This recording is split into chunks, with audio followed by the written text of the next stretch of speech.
Into the Express. The first spell. Tom arrives early enough to get a compartment all to himself.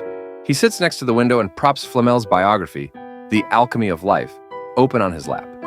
He skips the first 20 chapters until he reaches his favorite, Mentoring the Dauntless Dumbledore. Tom knows the chapter by heart, but will never get tired of rereading it. One day, when Professor Dumbledore's biography comes out, there will be a chapter on how he mentored the relentless Riddle. His fantasizing of him and his professor dauntlessly and relentlessly pursuing their enemies gets interrupted by a pointy blonde kid opening the door. He strolls in like he owns the place, followed by 4 other boys that look to be about his age. Tom can tell they're rich at first glance. They move and talk and laugh, all unlike him. "Ugh, mudblood, isn't it?" one of them says. It's a mean word, Tom knows. He's heard it thrown at him around Diagon Alley. "Hey, you!" calls another one. "Scram!" Tom raises his head and concentrates very hard on getting his eyes to twinkle. It either doesn't work, or the dim-witted kids have never met his future mentor, the greatest wizard alive, and don't recognize the warning. "Kid's not too bright," Blonde and Pointy says. "Bet you he'll end up in Hufflepuff." Now that's offensive. "I'll be a Gryffindor," Tom declares proudly. "Like Professor Dumbledore." Pointy snorts. "Of course you'd want to be like that mudblood-loving Murtlap." Tom's doesn't mind being a mudblood if that means he's loved by his professor. But Murtlap? Unforgivable. He unsheathes his brand-new wand in a quick swish. He's never used his wand to cast. Forbidden, Professor Dumbledore had explained, until reaching the Hogwarts Express. But he has no doubt he'll succeed. He's a genius, after all. He casts a flipendo at him, and the kid gets pushed to the ground, shrieking like Amy Benson at her worst. The rest of them gasp and take a step back. One reaches for his wand, but Tom disarms him easily. "Come sit," he orders. The first pupils. Tom looks at the scrawniest of the lot, who's somehow drawn the short straw and is sitting by his side. The kid gulps, nervous. The whole atmosphere reminds him of the orphanage, and Tom congratulates himself on his quick adaptation to the ways of the magical world. "Come on, Thoros, we've been over this. Professor Dumbledore is a grand sorcerer in charms, alchemy, and transfigurations," he answers hesitantly, "and he's most famous for the discovery of the 12 uses of dragon blood." "Correct," Tom beams. "Abraxas, which scholarly journals has he published in?" Blonde and Pointy fidgets, but he manages an answer. "Transfiguration today, Challenges in Charming, and The Practical Potioneer." Tom sighs. "Those are only the most well-known.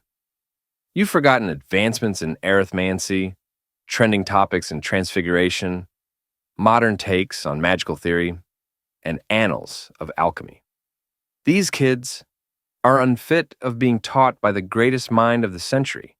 Even Dennis Bishop, dumb Dennis, has better memorization skills. Urton, what's Professor Dumbledore's full name?" Urton looks like he would rather jump out the window than answer, and Tom prepares himself for yet another devastating disappointment. Just another proof of the professor's greatness, that he has the skill and patience to teach this bunch of little brickheads. Albus, Wulfric, Brian. "You forgot Percival," Argo corrects him, and earns a brilliant smile from Tom. Smiles will have to do until he learns how to twinkle warmly. Good, good. And the final question. What house do we want to join? "Gryffindor," the kids chorus all together. Of course, after reviewing all of the professor's life accomplishments, who wouldn't? "I expect to see you all there." The kids are looking rather pale. Must be nervous about the first day of school, Tom thinks. How childish. The chocolate frogs, Argo Avery, and Abraxas Malfoy have bought out about half of the Trolley Witch's trolley, and they hurry to offer Tom part of their treats. Tom's glad to see they've bonded over their admiration of Professor Dumbledore. "Ugh," Abraxas complains. "Archibald Alderton again. That's got to be one of the worst." "I've 10 of him," Urton Rosier adds. "I've only more of Dumbledore, mind you." Thoros Knott sends Urton a rather intense look, and he goes whiter still. Tom, though, is otherwise preoccupied. "Dumbledore?" he asks. Yeah.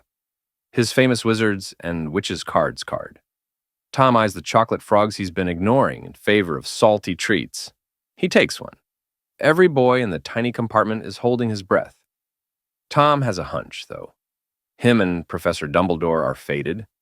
If someone's going to get his card on the first try, that's him. Oh, croaks Thoros over his shoulder. Derwent Shimpling. That's a recent addition. Tom's left eye twitches. Well, if he finds it today, it still counts as in his first time eating chocolate frogs. Glover Hipworth, Dymphna Firmage, Ethelred the Ever-Ready, Xavier Rastrick. If Tom eats another disgustingly sweet chocolate frog, he's going to be sick. Here, he tells Argo, as he hands him the next one to eat. Lady Carmilla Sanguina. Tom's eye twitches again. The kids take a look at his face and all get their own frogs. 20 cards later, Tom tells himself that the best things in life one has to struggle for.